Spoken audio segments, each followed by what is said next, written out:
Well, hello again. We're back this time to some roofing that's going to be right in front of a dormer section.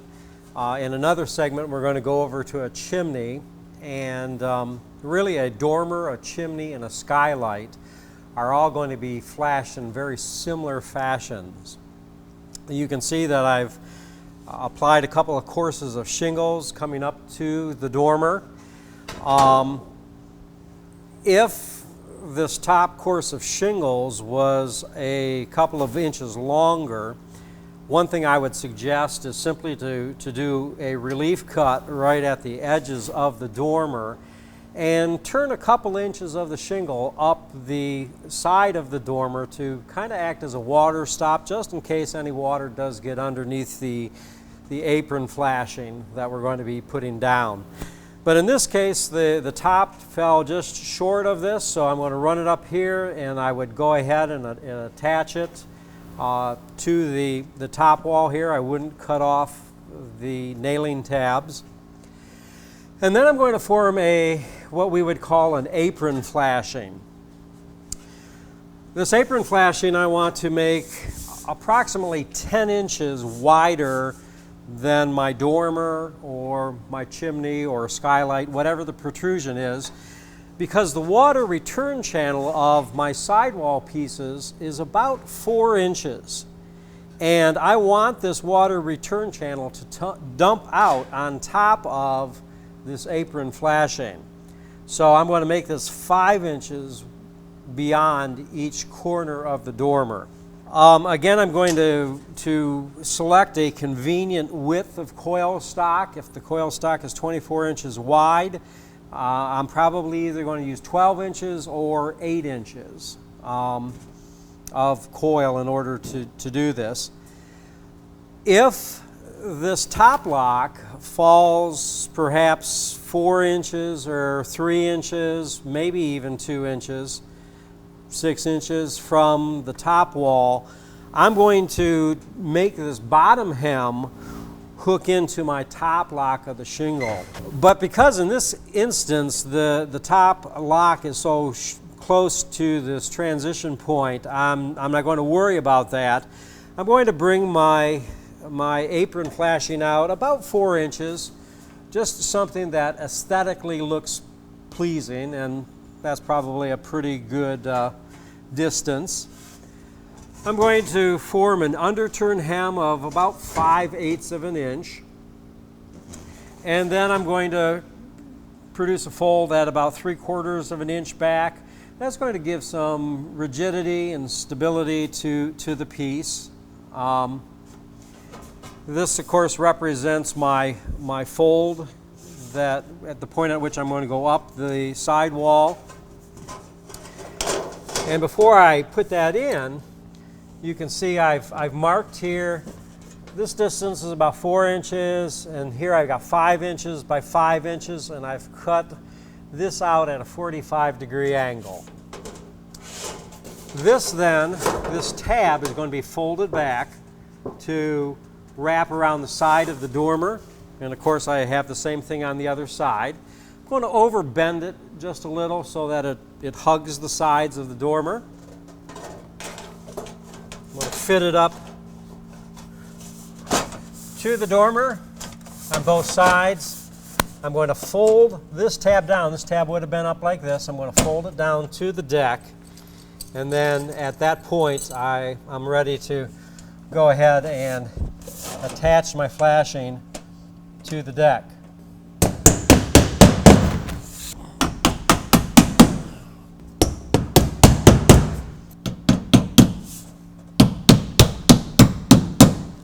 This is our sidewall flashing, and you notice as I go up underneath the gable here, I had to cut some of the sidewall flashing down because I have my roof rafters coming there, and I want to be able to slide this sidewall flashing as far up underneath as I can possibly go. So through kind of trial and error, I've cut out that so that it's going to slip right on up there as far as I possibly can get it. First thing I would do is I'd put this I'd get that cut out so that it slides up there, and then I'm going to come back and I'm going to mark this angle. I'm going to take a 1-inch ruler past that mark and make a mark so that I can make this wraparound tab. And again, I'm going to cut straight up from this intersecting point so that I can take this painted material and wrap it back around the unpainted material. Basically, I want to make this come out far enough so it's at least a 1/2 inch beyond this top lock, or this top lock of this particular shingle.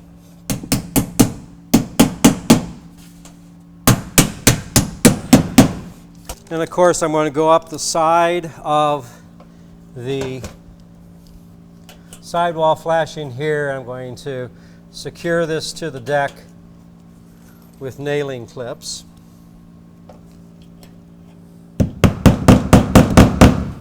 May not be able to get any more clips up here. On this particular case, we will probably put some nails into the vertical leg of the sidewall flashing and attach it to the dormer. And last of all, I'm going to come back with some sealant, and I'm going to want to seal this joint right there, and of course on the other side as well. I'm ready to put my first panel into the sidewall channel. As is usual, I needed to cut out this drain slot in the butt of the shingle, and I bumped it up just slightly to go over this return hem, and I also had to mark it in order to come over this flashing. So that's all the way out to here, and my return hem comes up right here, and then I've cut it off the rest of the way. One thing you're going to note here is that I had to cut off enough so that I can slide this all the way to the right in order to insert it into the left, the side lock over here on the left. So I'm going to be able to push it in, and then I'll come back, make sure it's all the way down to the deck. As you can see, it comes in here, but you do have to leave a little bit of a gap in order, again, to get the shingle into place. We are at the top of a dormer situation where we're going to have 2 intersecting valleys. And I've drawn some lines here. You can see that I've drawn one line right along the ridge of the dormer and brought it up to the ridge of the main part of the structure.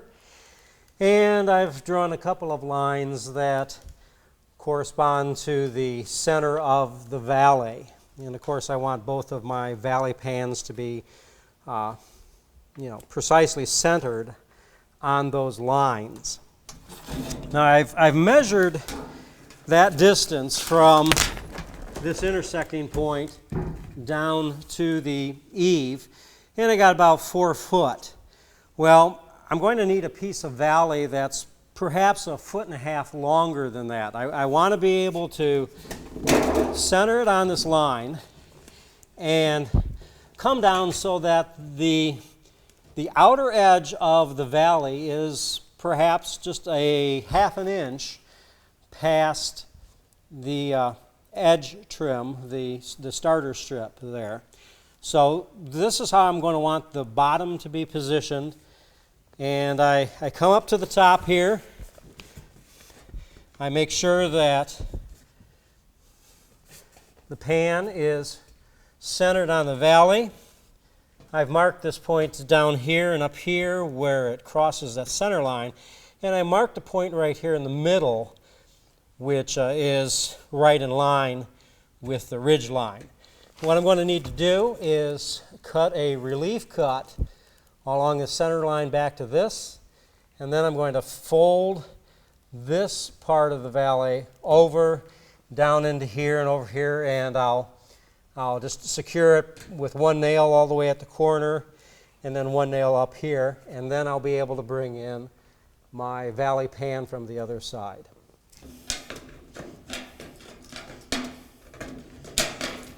I'm just going to go ahead right now, even at this point, and I'm going to put one nail right here.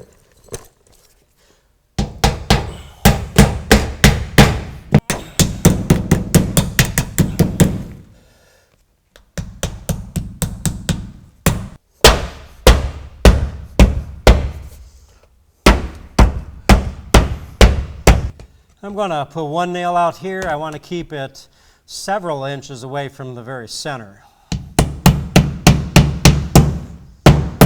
Wouldn't be a bad idea to put a little sealant around that nail.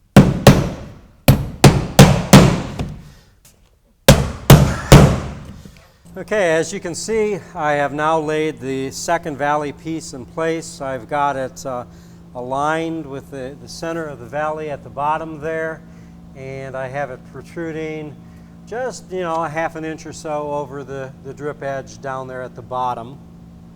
So then I'm going to come up here at the top, and I'm going to do a stair step cutout here in this second piece, so that it's able to lap over the ridge.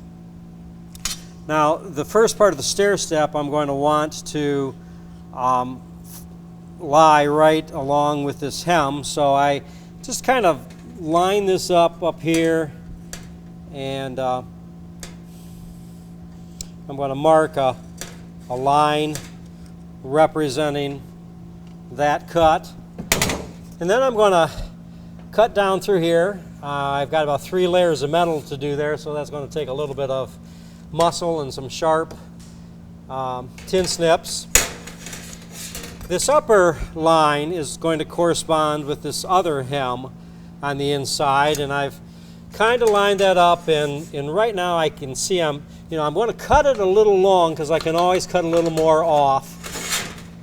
So there's that cut line, and then I'm going to cut up the center.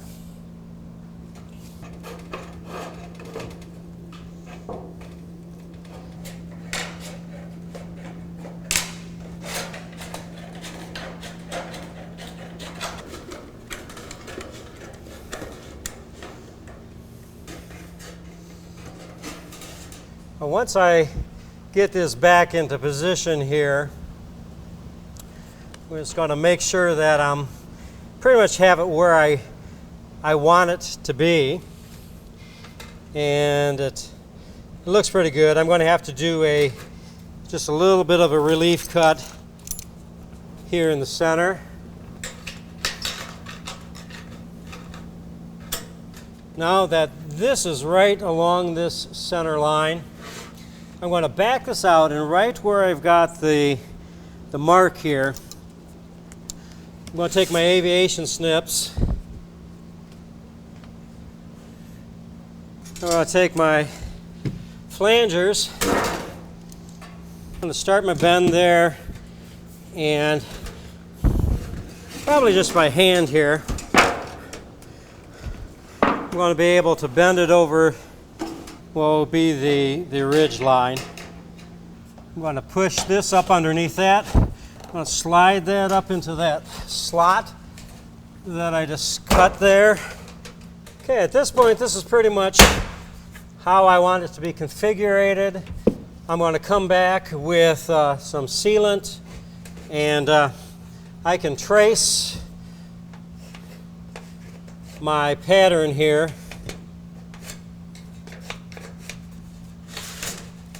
And then come back and put sealant all along there, nice and thick, and even in this cut as well. Come back and put that in place, and again I can put a couple of nails, but I'm only going to do so at the outermost edges.